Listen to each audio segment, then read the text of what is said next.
తమిళనాడులో టీవీకి అధినేత విజయ్ భవిష్యత్ ఏమిటి? ఈ రెండు జాతీయ పార్టీల మధ్యన బలీకా బక్రా అవుతున్నాడా అయ్యాడా అనే విషయం కూడా మనం మాట్లాడుతున్నాం. రెండు విషయాలు మాట్లాడుకోవాలి. మొట్టమొదటిది 108 సీట్లతోని విజయ్ వచ్చిన తర్వాత తాను గవర్నర్ దగ్గరికి పోయే ముందే కొంచెం ఆలోచించి మెజార్టీ స్థానాలు ఉన్న అన్నాడీఎంకే వైపు కూటమి వైపు మొగ్గితే ఇంకో రకంగా ఉంటుంది. కానీ అడగంది అమ్మాయిని పెట్టదు కదా. అడగకుండానే ఈ రెండు జాతీయ పార్టీల మధ్యన ఒకవేళ అన్నాడీఎంకే కూటమి వైపు విజయ్ పోకుండా చేయాలంటే ఏం చేయాలని కాంగ్రెస్ పార్టీ ఆలోచన చేసింది.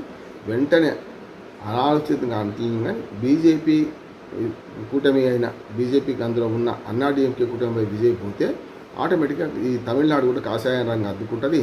22 రాష్ట్రాలతో 23వ రాష్ట్రంగా మాకు తమిళనాడులో కూడా మేము వచ్చేసినామని చెప్పి బీజేపీ ప్రచారం చేసుకుంటుంది. దాంతో బీజేపీ మీద కోపంతో, అంటే మగడి మీద కోపంతో అనే మాట ఉంది. అది సామెత మొత్తం చెప్పదలుచుకోలేని దుర్మార్గమైన సామెత.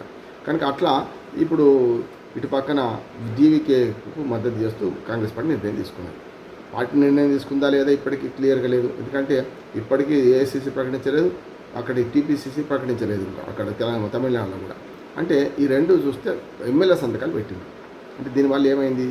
అనైతికంగా గతంలో డిఎంకేతోనే 40 సంవత్సరాలు పొత్తులో ఉండి ఇవాళ డిఎంకే ఏం చెప్పకుండా బయటకు వచ్చి అధికార పరమావధిగా ఇటు వచ్చి కాంగ్రెస్ పార్టీ బౌన్స్ అయిందని నేను అంటున్నాను. పోనీ పూర్తిగా న్యాయం చేసిందా కాంగ్రెస్ పార్టీ? ఇటు వచ్చేటప్పుడే ఇంకో 6-7 ఎమ్మెల్యేలను కలిపి తీసుకొచ్చిందా? తనకన్నా 5 తోడు అటు పక్కన కమ్యూనిస్ట్ పార్టీలను కానీ మిగతా పార్టీలను కానీ తీసుకొని వచ్చిందంటే అది కూడా చేయలే కదా. అంటే కావాల్సిందేమో 11 సీట్లు. ఇక్కడ 107 కాదు, కావాల్సి 11 మెజార్టీ. ఆ 11 మంది 5 ఉన్నా అని తెలుసు కదా. ఇవ్వడం ఎందుకంటే బీజేపీ వైపు, అంటే అన్నాడీఎంకే కూటమి వైపు విజయ్ కదలకుండా ఉండాలంటే మొదలే ఈ శిబిరంలో పాగా వేయడం జరిగింది. అది ఎంత బౌన్స్ అయిందంటే డిఎంకే అధ్యక్షుడు స్టాలిన్ పూర్తిగా విమర్శించారు. కాంగ్రెస్ మిత్రద్రోహం చేసింది అని అన్నాడు. మరి కాంగ్రెస్ కూడా మిత్రద్రోహం ఆయన చేసిండు, అది కూడా జరిగింది. కాంగ్రెస్ మిత్రద్రోహం ఏం చేసిండు? మొదటి 2021లో స్టాలిన్ గెలిచిన తర్వాత కాంగ్రెస్ బతిమిలాడింది, మాకు మంత్రివర్గంలో సీటు ఇవ్వండి, మీ ప్రభుత్వంలో కలుపుకోండి అని. డోంట్ కేర్, నాకీ మెజార్టీ వచ్చింది, మిమ్మల్ని కలుపుకోవడానికి అవసరం లేదు, పొమ్మన్నాడు ఆయన. అంటే అప్పుడు కూడా మోసం చేసినట్టే కదా. చాలా ఒప్పందాలు కుదుర్చుకున్నా కూడా ఏ ఒప్పందం చెల్లకుండా కేవలం మిత్రపక్షంగా ఉన్నదంటే ఉన్నది చేసిండు. కానీ స్టాలిన్ ఒక మంచి పని చేసింది. ఏంటంటే ఇప్పటిదాకా దేశంలో రాజకీయాలు చూసుకుంటే ఇండి కూటమిలో ఒక నమ్మదగ్గ మిత్రుడు ఎవరైనా ఉంటే స్టాలినే. ఎందుకంటే మమతా బెనర్జీ కానీ అట్లాగే అరవింద్ కేజ్రీవాల్ కానీ ఇద్దరు కూడా రాహుల్ గాంధీ నాయకత్వాన్ని ప్రశ్నించారు. రాహుల్ గాంధీకి వ్యతిరేకంగా, కాంగ్రెస్ పార్టీకి వ్యతిరేకంగా వాళ్ళు పోయింది కూడా. మనకు పశ్చిమ బెంగాల్లో కాంగ్రెస్ పార్టీ వేరుగా పోటీ చేసింది, మమతా బెనర్జీ మద్దతు ఇవ్వలే. అట్లానే తీసుకొని పొమ్మన్నది కూడా మద్దతు మమతా బెనర్జీ. ఢిల్లీ విషయంలో కూడా అంతే కదా. ఆమ్ ఆద్మీ పార్టీకి మద్దతు ఇవ్వలే, కాంగ్రెస్ పార్టీ వేరుగా పోటీ చేసింది. వాళ్ళ 3% 2% ఓట్లు కాంగ్రెస్ ఖచ్చితంగా అన్నాడీఎంకే ఆమ్ ఆద్మీ పార్టీకి నష్టం చేసినాయి.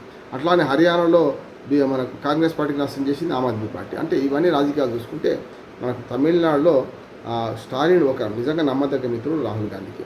అంటే రాహుల్ గాంధీ నమ్మదగ్గ మిత్రుడు ఎందుకంటే రాహుల్ గాంధీ వచ్చి తమిళనాడు చేసేదేం లేదు. ఇప్పుడు ఆమ్ ఆద్మీ పార్టీ దగ్గర ఢిల్లీలో కానీ పశ్చిమ బెంగాల్లో కానీ కాంగ్రెస్ పార్టీ ప్రభావం ఉంటుంది. కనుక అక్కడ ఇండి కూటమిని నమ్ముకొని అక్కడ రాజకీయాలు చేస్తే మేము చెడిపోతాం వాళ్ళు ఇద్దరికి తెలుసు. కనుక వాళ్ళు దూరం పెట్టింది రాహుల్ గాంధీ నాయకత్వాన్ని. ఇప్పటికి కూడా ఇండి కూటమికి నువ్వు పనికి రావని అంటుంది వాళ్ళు. ఇక్కడ ఏమైందంటే ఇండి కూటమికి ఆయన ఉన్నా కూడా పరకపడేది ఏం లేదు. ఎవరికి మన తమిళనాడు ముఖ్యమంత్రి మొన్నటిదాకా ఇవాడు కూడా ముఖ్యమంత్రి ఆయన రాజీనామా చేసిన, తాత్కాలికంగా కొత్త ముఖ్యమంత్రి వచ్చేదాకా ఆయనే ఉంటాడు. కనుక ఆ రకంగా ఇప్పుడు తమిళనాడులో స్టాలిన్ అంత నమ్మదగ్గ మిత్రుడుగా ఉన్నాడు. వారిని దూరం చేసుకున్నట్టే కదా. రేపు పొద్దున ఇండి కూటమిలో రాహుల్ గాంధీ నాయకత్వానికి దెబ్బ వచ్చినట్టే కదా. ఉన్నంతలో ఉన్న ఒక్క మెతుకు గంజిలో పోయినట్టే కదా ఇక్కడ. కనుక అదొకటి జరుగుతుంది. రెండోది కూడా ఏమంటున్నానంటే రాజకీయాలలో మరి అన్నాడీఎంకే పాత్ర ఏమిటి, మనకు అన్నాడీఎంకే బీజేపీ కూటమి పాత్ర ఏంటి, డిఎంకే పాత్ర ఏంటని నిన్నటి దాకా తేలలేదు. ఇద్దరు కూడా మరి డిఎంకే అన్నాడీఎంకే కలిసి ప్రభుత్వం ఏర్పాటు చేస్తారనే ఒక పెద్ద ఎత్తున పుకార్లు లేవదీసినాయి. దాన్ని స్టాలిన్ ప్రకటనతో ముగిసింది. స్టాలిన్ ఏమన్నాడంటే అట్లాంటిది ఏం లేదు, మేము ఈ ప్రభుత్వం ఏర్పాటు చేయనియండి, విజయాన్ని పిలవనియండి, మాకు అభ్యంతరం లేదు, మేము మద్దతు ఇవ్వము, మేము చెడగొట్టము అని చెప్పింది క్లియర్గా. కానీ ఆ రెండు పార్టీలు కలిస్తే ఇంత అనైతికం అంటే జరిగేది. అది కేవలం ఊహాగానంగా అన్నప్పుడు కూడా ప్రజలు తిరగబడ్డారు. అందరూ కూడా వ్యతిరేకించారు, కూడా అలాంటి వాళ్ళందరూ వ్యతిరేకించారు. దానికి కారణం ఏంటంటే ఎప్పుడైతే ఈ అన్నాడీఎంకే డిఎంకే కలిసిందో డిఎంకేకు స్టాలిన్కి వ్యతిరేకంగానే ఓట్లు పడ్డాయి కదా ఇవన్నీ కూడా. ఇప్పుడు విజయ్కి వచ్చిన 108 సీట్లు ఇప్పుడున్న ప్రభుత్వానికి వ్యతిరేకమే.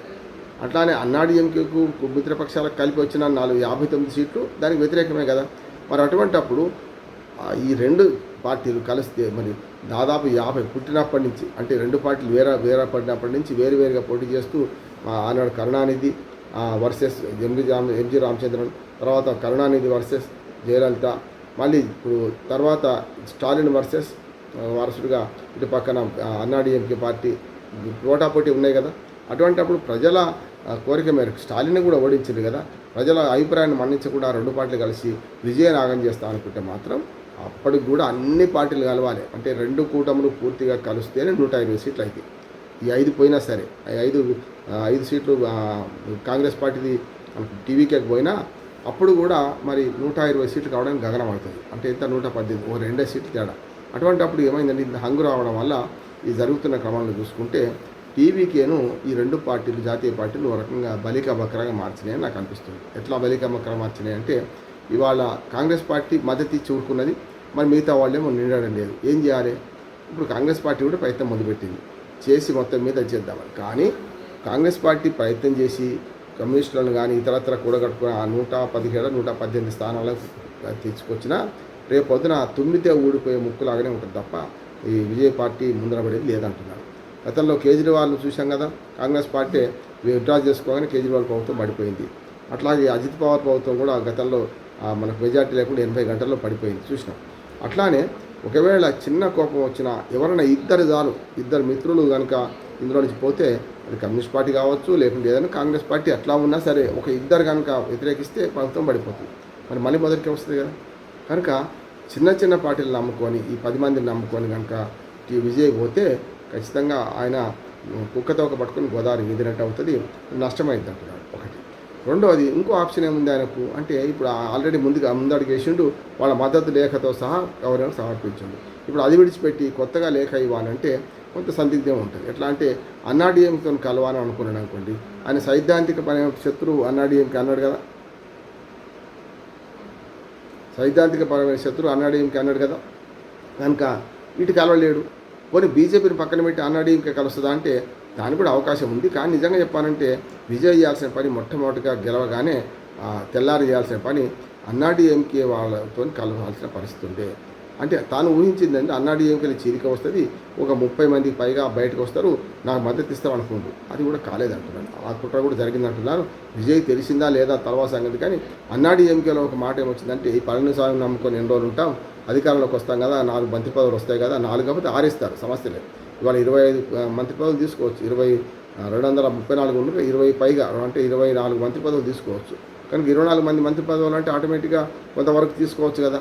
అందుకని అట్లా మారిందేమో అనుకుంటే పళనిస్వామి గట్టిగా పాబందీ చేసి, మీరు కనుక పోయే ముచ్చట్లేదు, మేము సస్పెండ్ చేస్తానని చెప్పి అందరినీ రిసార్ట్కి తీసుకుపోయి బంధించిండు.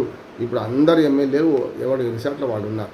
కనుక ఇప్పుడు జరగబోయేది వాట్ నెక్స్ట్ అంటే, ఒకవేళ కాంగ్రెస్ పార్టీ కనుక మిగతా వాళ్ళు ఇజ్జత్ కా సవాల్ కాంగ్రెస్ పార్టీకి అది ఏం చేయాలంటే, మిగతా తాను 5 రావడమే కాకుండా ఇతరులను ప్రోత్సహించి ఇంకొక 6 తీసుకొస్తేనే ప్రభుత్వం నిలబడతాయి.